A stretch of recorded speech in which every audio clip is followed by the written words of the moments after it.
In 400 hanno occupato la sede dell'Agenzia delle Entrate di Termini Imerese e sono rimasti asserragliati lì ad oltranza, accampati negli uffici dell'ente pubblico. Sono le tute blu dello stabilimento che Fiat ha abbandonato il 31 dicembre e che adesso si ribellano contro questo Stato che pretende il rispetto delle regole attraverso il pagamento delle tasse, ma viola i patti firmati con i sindacati per il salvataggio della fabbrica alle porte di Palermo. Lo Stato pretende da noi il rispetto delle regole col pagamento delle tasse, accusa Roberto Mastrosimone della FIOM Palermo, ma non mantiene gli impegni presi a dicembre con i 2200 operai di Termini Imerese. Il governo non sta rispettando niente di quello che era stato stabilito dall'accordo del 1° dicembre. Noi vogliamo due certezze a seguito dell'accordo firmato il 1° dicembre. Uno, quello la salvaguardia con gli ammortizzatori sociali. I lavoratori di Termini vogliono sicurezza sugli ammortizzatori sociali che vengano utilizzati o che se ne inventano di nuovo per tutti i lavoratori di Termini finché non si troverà una soluzione industriale. La seconda appunto è la soluzione industriale. Noi abbiamo firmato un accordo il 1° dicembre con questo governo perché loro hanno giurato il 16 novembre e quindi vogliamo che l'accordo firmato il 1° di dicembre sia rispettato in tutti i suoi punti.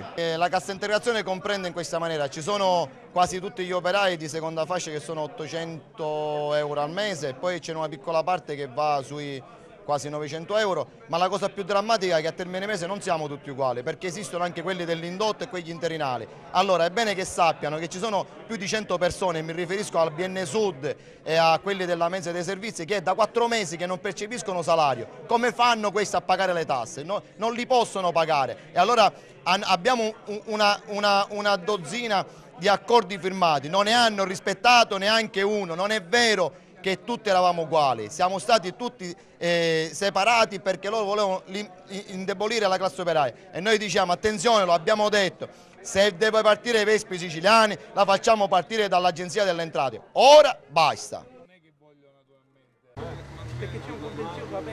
La Regione siciliana ha disposto l'improvvisa sospensione delle attività propedeutiche alla concessione degli ammortizzatori sociali in deroga.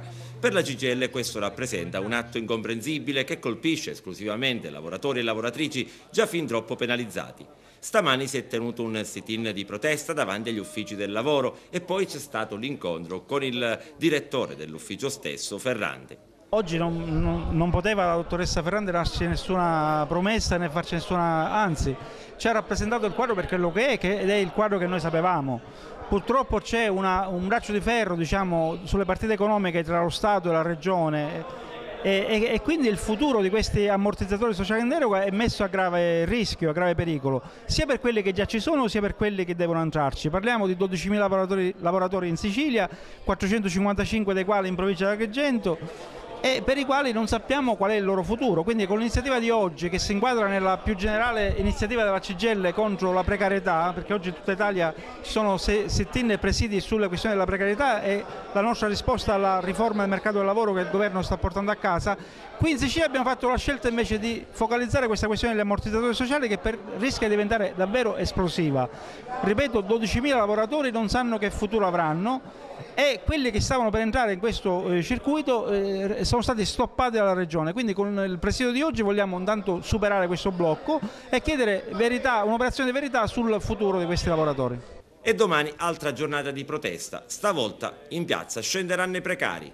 Purtroppo il governo Berlusconi prima di andare via ci ha lasciato questa polpetta avvelenata con la quale aveva deciso questo governo che il 50% dei precari devono andare a casa. In Sicilia si era fatta un'eccezione per 2 anni, dal 1° gennaio 2013 metà di questi lavoratori devono andare a casa, senza tenere conto che sono 20 anni che negli enti locali non si fa una sola assunzione e che ormai servizi indispensabili per la collettività verrebbero meno, non si potrebbero aprire più gli asili nido, i cimiteri, non ci sarebbero più vigili per la strada.